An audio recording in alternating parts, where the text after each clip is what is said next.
New week, new tech drama, whether it's phones, AI buzz, or gadgets that claim to change your life.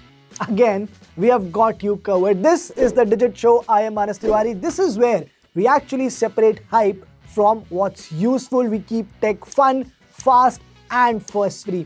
And talking about tech that you actually use, let's start today's show with something very personal. Now, as a journalist, I of course travel a lot through the year. I have to chase stories, capture content, work out of airports, cabs, hotels, and that is why what's in my bag really matters. And we are starting today's episode with just that by showing you what are the gadgets that I am going to rely in 2026, what's in my bag. So let's unzip this. In fact, before unzipping this, let me tell you a bit about this bag itself. This is a travel bag by Fur Jaden, which I got for about 2,500 bucks. So not that expensive. I really like the dual tone color finish on this, the nice textured finish.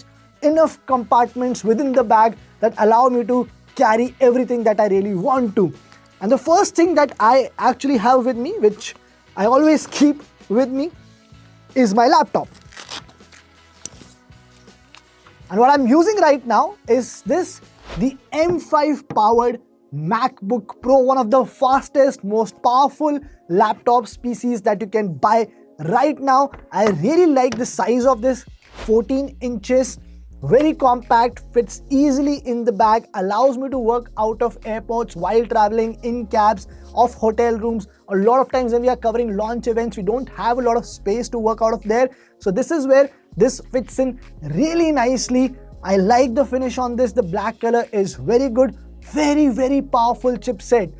Runs everything smoothly. Even if I have to edit pictures or videos on the go, never shows any tantrums. And the battery life is simply amazing. There have been times when I've used it on single charge for 3 days, 4 days, and it has worked perfectly fine. Speakers are very loud. The camera quality is very good. So if I have to get on a call, I can do that. Absolutely no problems at all. Along with this, what I always carry with me, because I have to sometimes get on really long flights, is this, my iPad mini.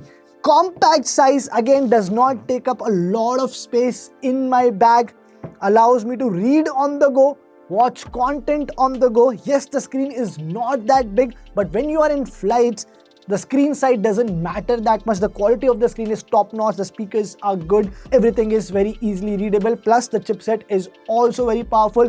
So runs everything seamlessly, allows me a lot more balance between the two devices and all the other Apple gadgets that I am using as well. By the way, the longest flight that I've taken last year was 36 hours. So let me know what's the longest flight that you have taken in your life. Now, this does not have a great battery life, but good enough to run about 2.5 movies or 7 to 8 episodes of a web series. So that gets you covered even on a long flight. To go with these, we need a good audio device. And that's where, again, my reliable AirPods Pro Max come into play. Now, for the longest time, I was using Sony's 1000 XM6, which are one of the best headphones that you can buy right now. But I recently switched back to the AirPods Max simply because I'm using a lot of Apple devices these days, and the seamless connectivity, the multi-connectivity, the way it sort of switches between these devices, that is really good. In fact, these are still one of the best headphones that you can buy. Again, as you can see, does not take a lot of space in your bag. The audio quality is top notch. The ANC is perfect as well. Now, while you're traveling, there's a chance that some of these devices will eventually run out of battery. For that, I have the StuffCool Giga Max power bank. This is a massive 2500 mAh power bank. Just to give you a context, it can charge an iPhone 5 times. It can charge up to 3 tablets. It can even charge your laptops. So it has you covered.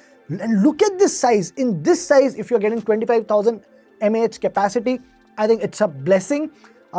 Again, not very heavy. Fits very easily into your bag, can charge almost every device, be your phones, laptops, earbuds, anything else that you want to charge. There's a display on top which shows you the charging speeds as well as the battery which is left within the power bank. And the best part is it comes with an already connected Type-C cable, so I don't even have to carry a separate cable. The next thing I have are the AirPods Pro. These are for more on-the-go tasks, like if I have to quickly get on a call, get on a video call, hear some audio recording, have to check some video on the go, then this is where I use the AirPods Pro. Or also in places where I actually don't want to take out these because of their size, I quickly take out the AirPods Pro and start using them. Excellent active noise cancellation, again great battery life, and just like the AirPods Max, they also connect seamlessly between my phone, my laptop and my tablet. Now coming to the phones. Now this year I've been using two different phones. The first one is the iPhone 17 Pro Max. This is my primary device. This is what I use for most of my tasks, as I have already pointed out. One simple reason is because it is very well connected between all my other devices. So anything that I have stored on my iPhone, I can access it on my Mac as well as my iPad. I can quickly copy text, transfer between them, airdrop files between these devices. But this also has an excellent camera for videos. So most of the videos that I record, I still record them on the iPhone 17 Pro Max. Very handy, doesn't require a setup like a proper professional camera. You don't need to carry tripods and all. Great stabilization. In fact, some of the episodes of the Digit Show, some of the parts of those episodes have also been shot on the iPhone 17 Pro Max. And again, great battery life as well. But with this phone, what I'm using as my secondary device is this, the Oppo Find X9 Pro. I think one of the best phones to come out of last year. I absolutely love the cameras on this phone. I've been using it to capture a lot of pictures. You can see them bright, colorful, sharp. The portrait shots are amazing. The telephoto capabilities are great. I think it's one of the best phones you can buy right now for still photography. So this does all the photography for me. This does all the videography for me. And what I also do is I use the Oppo Find X9 Pro to listen to music, for navigation, so that I also save out on battery on my primary device. To go with these two, I am also carrying lately this tele extender kit, which actually is compatible with the Oppo Find X9 Pro.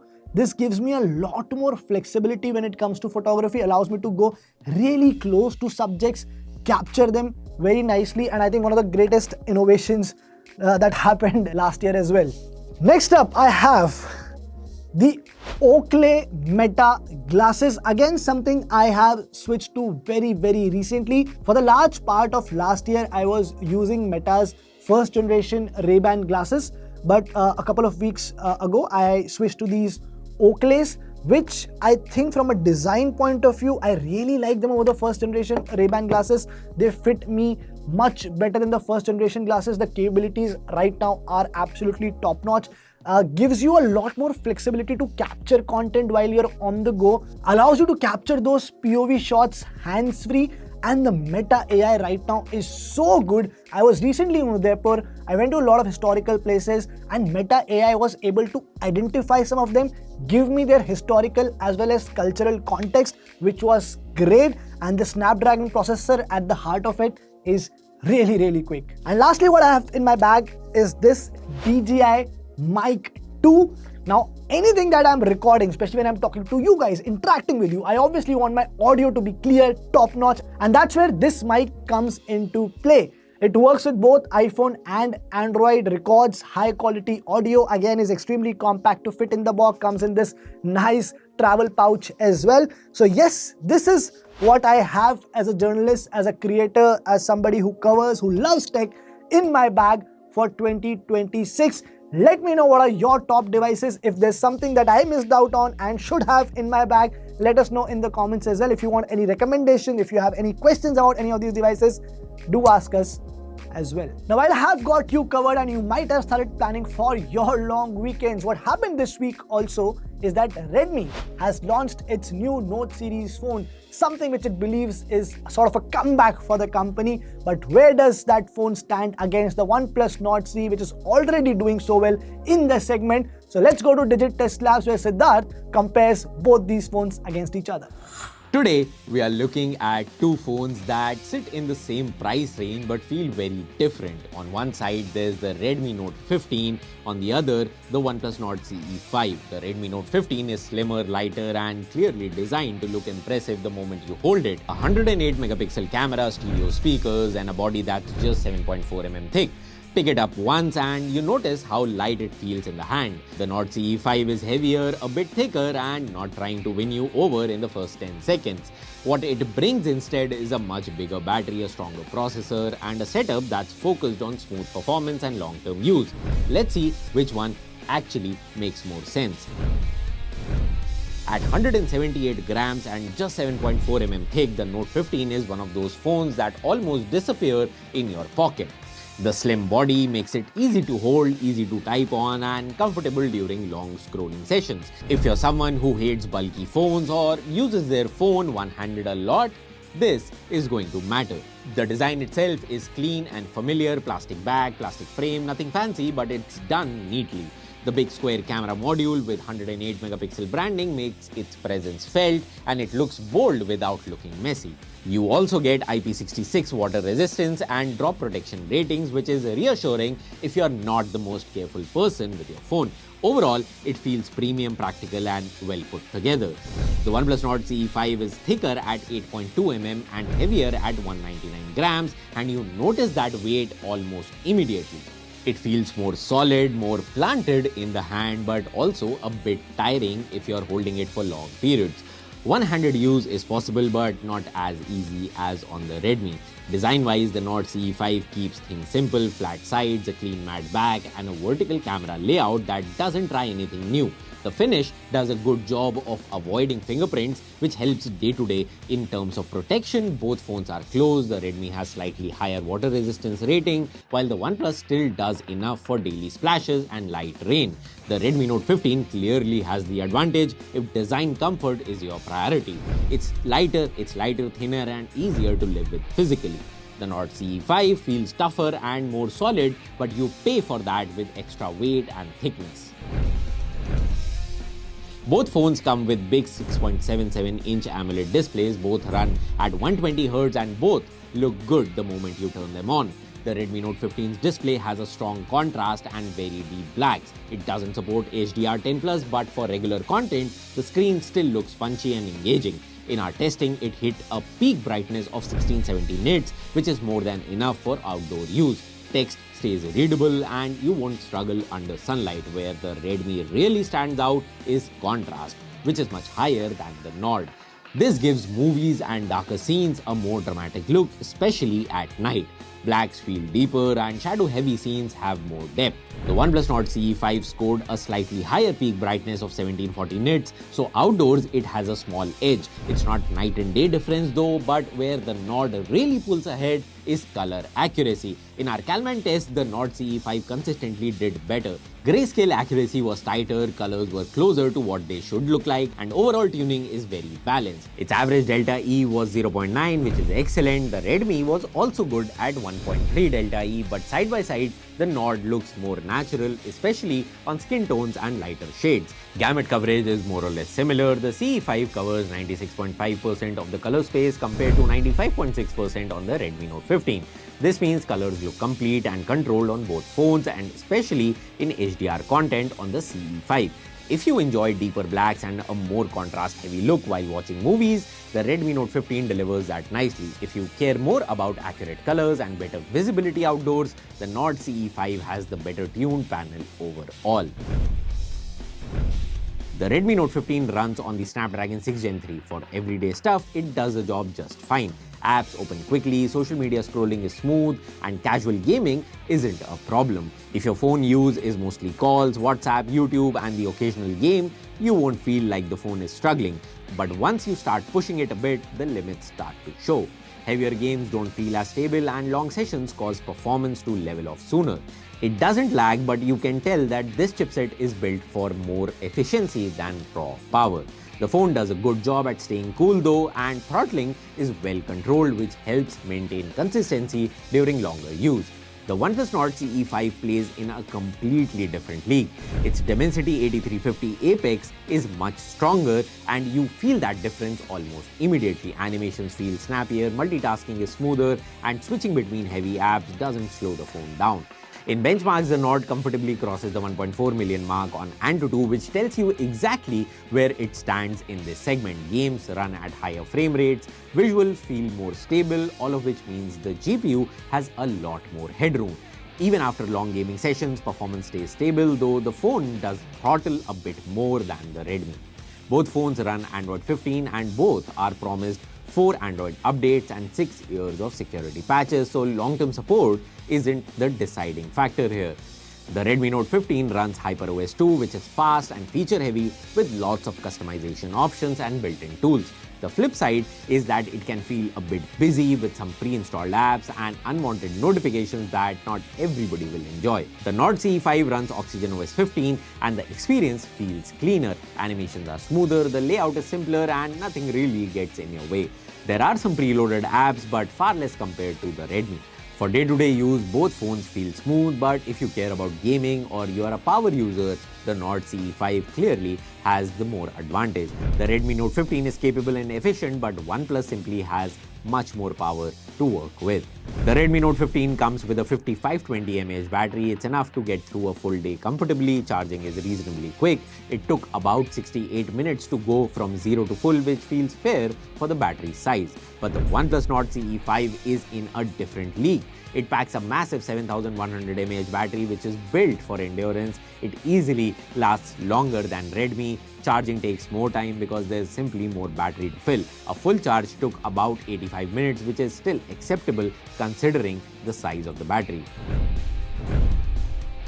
Both phones offer a similar camera layout on paper, but the Redmi Note 15 comes with a 108 megapixel main camera and a 20 megapixel selfie camera, while the OnePlus Nord CE5 uses a 50 megapixel main camera paired with a 16 megapixel front camera. In actual use, the Redmi goes for a brighter, more colorful style. Photos look punchy with stronger reds and warmer skin tones. Portraits have heavier background blur, which makes subjects stand out instantly, though sometimes the cutout effect is a bit more obvious. The 3x zoom also gives it extra reach for statues or buildings, even if darker areas show some noise. The Nord CE5 keeps things more natural. Colors are calmer, skin tones look more realistic, and textures are better preserved. Portrait blur is softer and more gradual, especially around here, which makes portrait look more balanced. It sticks to 2x zoom, but the results look cleaner and more consistent. On the selfie side, the Redmi smooths skin slightly and keeps photos bright and ready to share. The Nord captures more texture and detail, though bright backgrounds can get overexposed. So, the Redmi Note 15 is the phone that you'll appreciate the moment you pick it up. It's lighter, slimmer, easier to hold, and packed with features. The display has strong contrast, the camera clicks bright social media ready photos, and the overall experience feels more lively. If comfort, design, and a fun camera matter more to you than raw power, the Redmi makes a lot of sense. The OnePlus Nord CE5 is built for people who use their phone hard and keep it for years. The performance, especially in gaming and heavy multitasking, is way better. The battery life is on another level, the software feels calmer and more polished, and the camera leans towards natural results instead of flashy ones. So here's the simple answer. Pick the Redmi Note 15 if you want a lighter phone with bold looks, a punchy display, and photos that are ready to post. Pick the OnePlus Nord CE5 if performance, battery, and smooth long-term usage matter more than slimness. So that was it for our comparison. Let me know what you think about the Redmi Note 15 and whether you'll be buying the Redmi Note 15 or the Nord CE5. The Note 15 definitely looks like a very promising phone. Thank you so much, Siddharth, for that. But it's time for a break on the Digit Show. On the other side, we have a very interesting segment planned for you. So don't go anywhere. I'll see you in a few minutes.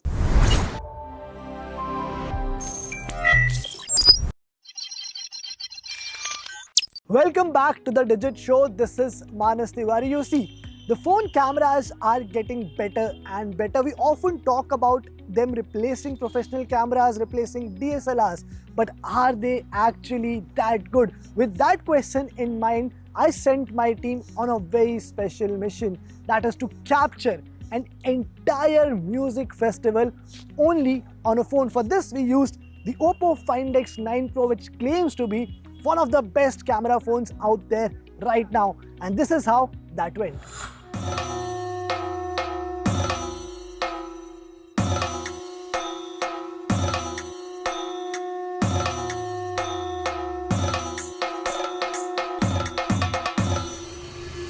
I'm here at the beautiful Pink City of India to attend a culturally rich music festival at Jaigarh. And today's journey is very simple. I'm ditching my DSLR for this new smartphone called Oppo Find X9 Pro. Ever since its launch, it's created a strong buzz in the market. In fact, some are even calling it the best camera phone of 2025. So it's time to find out if it's actually true or not.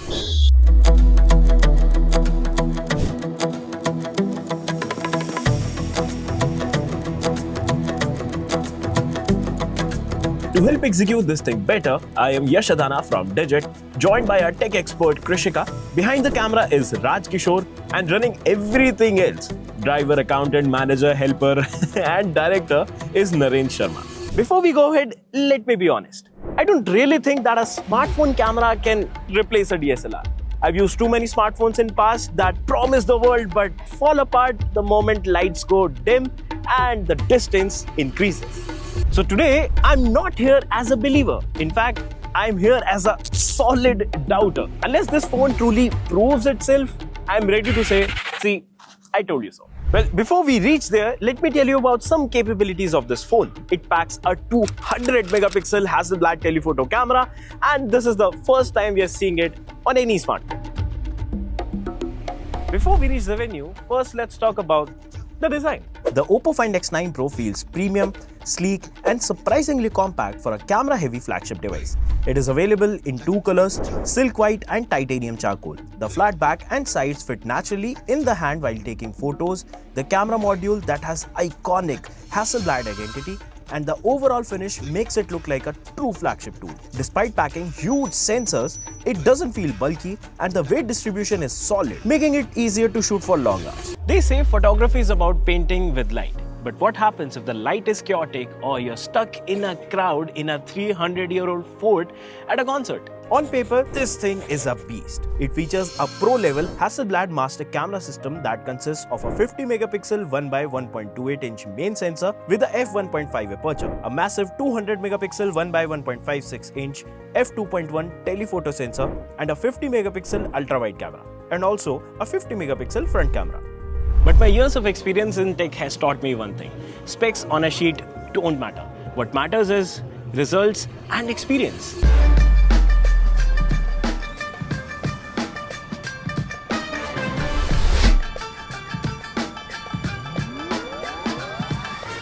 So we have reached Jaigarh and we are surrounded by heritage architecture all around us and a high energy live concert tonight. So we're gonna find out if this phone is for photography nerds or if it is suitable for anybody who wants to capture the moment. I'm using the 200 megapixel Hasselblad telephoto. This is a huge sensor that comes with default focal length of 70 mm, which is a sweet spot for portraits. I'm capturing all of these artists from a distance, getting that natural compression without disturbing them. And just look at the edge separation here. It's super sharp. Oppo calls this the Hasselblad portrait mode and the color consistency is incredible. Even with the flaring lights behind them, the skin tones are accurate, and if I need to go closer, I can just push this to 6x using an in-sensor crop that still gives me a 50 megapixel image, or even up to 13.2x with computational photography. And when you switch to portrait mode, the subject separation, the bokeh, all beautiful. The skin tones stay true, the highlights aren't harsh, and the way it handles background lights is extremely impressive. These portrait samples speak for themselves. But if that still isn't enough, then the Hasselblad teleconverter is where things get even crazy. This thing instantly extends the zoom range to a massive 40x with optical grade clarity, and it does it without compromising sharpness the way typical digital zooms do. This is the first time I'm seeing something like this on a smartphone. The kind of depth, the kind of compression, it's just professional level. Look at where I'm standing and I can zoom in all the way. The best part is how seamlessly it attaches and aligns perfectly with the telephoto module. And just with this small addition, your Oppo Find X9 Pro transforms into a pocketable long-range camera. You get a tighter field of view, better subject isolation, and far cleaner distant shots than any smartphone can normally manage. Whenever you attach the telephoto converter, you have to go inside the More menu inside the default camera app and select Hasselblad teleconverter. Now let's try switching to the 50 megapixel primary camera with Sony LYT 828 sensor. The dynamic range here is the real test. We have bright Rajasthani sun hitting these fort walls and deep shadows in the archways. But despite that, just look at the results. The device balances the exposure perfectly, the shadows have depth, but the highlights also aren't blown out. It feels punchy and vibrant but still natural. And that's because this sensor isn't doing just basic HDR stuff. It's the real-time triple exposure. It looks almost like you're seeing the fort with your own eyes. When we talk about ultra-wide camera, they're probably the weakest of the entire camera system. This is precisely what we've seen on most of the phones in the industry, even if they are a flagship. But when I used the Oppo Find X9 Pro, I was genuinely surprised because it has a 50 megapixel ultra-wide camera. It's sharp corner to corner and the color science matches the main camera almost perfectly. Jaipur's vibrant outfits, even the open sky, everything looks consistent. But festivals don't stay still. The lights here changes fast. What was golden and bright a few minutes ago is now starting to dip behind the fort wall. The sun's down and it's getting cold. Concerts are a real nightmare for smartphones because of all the strobing lights, LED panels, moving subjects and low light everywhere. But Oppo Find X9 Pro handles low light better than most of the phones I've seen. The main sensor pulls more light thanks to its fast f1.5 aperture, so faces stay bright even when the stage lights cut out. The ultra-wide stays surprisingly usable and far more controlled highlight. The telephoto also doesn't fall apart like typical phones do at night. At moderate zoom range, 3x to 6x, it still gives you crisp results as long as your subject isn't moving too fast. Even the 13.2x shots hold surprising detail for a concert environment. Combined with the stage mode inside the camera, you end up with photos that looks bold, clean and dramatically lit instead of chaotic and blown out. So zoom is great, details are great, but what about motion? It's that part of a smartphone camera where the weakest ones tap out and the real ones show strength. Find X9 Pro supports 4K videos at up to 120 frames per second. This is a game changer for slow motion videos. If you want, you can further slow it down in post without losing any quality. The stabilization here is the key. I'm being bumped around by the crowd, but the OIS on the 200 megapixel telephoto keeps the shot steady. Plus, it's recording in Dolby Vision HDR, so the contrast between the bright stage lights and the dark sky is preserved. I'm standing way back, but watch this zoom. Even at night, the telephoto holds its own. You lose a tiny bit of texture compared to the main sensor, but the result is surprisingly solid. I can even see sweat on singer's face. Inside the More menu, you also get features like Expand Mode, Pro Modes, and creative tools to experiment with framing and colors. Speaking of the front camera, the 50 megapixel sensor delivers sharp, well-detailed selfies with natural skin tones. The front camera does an excellent job of preserving natural skin tones, even in challenging lighting conditions. It manages highlights and exposures exceptionally well. This camera is more than capable of handling such environments with ease. It's been a long day. We arrived here in the morning, attended all the day concerts, and now it's time to attend the night concerts. We clicked a lot of 4K videos, a lot of high-res photos, and the battery, there's still a lot of juice left that can capture the entire concert. I'm pretty sure about that. This phone packs a massive 7500 mAh silicon carbon battery. This is genuinely impressive for a flagship that is this thin. Under the hood, you get MediaTek Dimensity 9500 chipset paired with 16GB RAM and 512GB storage to keep everything fast and smooth. I've been using it for about 2 days now and I've literally felt zero lags in the entire performance. So what's the verdict? Is the Oppo Find X9 Pro overall the best phone for travel and concert photography? After clicking hundreds of photos in very light conditions and putting all of Oppo's claim to test, I can confidently say that I am totally blown away by the results of this phone. So I'll be honest, I started out as a solid doubter because I've never heard anything like this on a smartphone. But after spending some time with the Oppo Find X9 Pro, taking some photos, testing it out here and there in Jaipur, I would say that the photos and videos that this smartphone took surpassed my expectations. If you look at these results, the clarity of the zoom, the cinematic video, and the fact that it survived this chaos, I think the answer is yes. It didn't just document the festival, it captured the feeling of it. And yes, one final thought. Pricing. Oppo Find X9 Pro starts at Rs 1,09,999 for 16GB RAM plus 512GB storage. That, if you pair with Hasselblad teleconverter kit that costs Rs 29,999, The entire bundle costs around 1,40,000 rupees. This means you won't have to carry a heavy camera, lenses, batteries and a charger with you and still get almost similar results. That alone makes it a solid alternative for travelers and concert lovers. For most of us, it's not just a backup of the camera. This is the camera. Well, the phone didn't disappoint at all. I think the team had a lot of fun capturing those shots, taking those beautiful pictures, and I'm sure you had a lot of fun watching this episode. But this is it. It's time to say goodbye, but with a promise of coming back next week at the same time, 8:30 a.m. only on Times Now with the Digit Show.